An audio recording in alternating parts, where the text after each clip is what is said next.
శ్రీకృష్ణుడి చేతిలో ఉన్న శంఖం ఒక అసురుడు శరీరం నుంచి పుట్టిందంటే నమ్మగలవా? గురుకులంలో విద్య పూర్తయ్యాక శ్రీకృష్ణుడు బలరాముడు తమ గురువు సాందీపని ముని దగ్గరికి వచ్చారు. గురుదేవా, మేము నేర్చుకున్న విద్యకు మీరు కోరే గురుదక్షిణ ఏమిటి? ఆ మాట వింటూనే సాందీపని ముని కన్నీళ్లతో అన్నాడు, నా కుమారుడు సముద్రంలో మాయమయ్యాడు.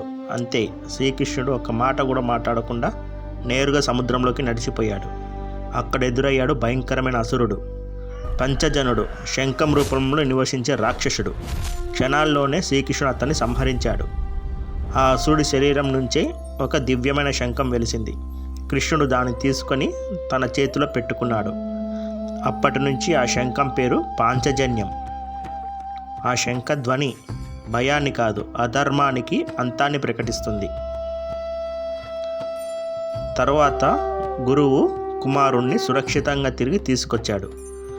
అందుకే కృష్ణుడి చేతిలోని శంఖం యుద్ధానికి కాదు, ధర్మాన్ని మేల్కొనపడానికి.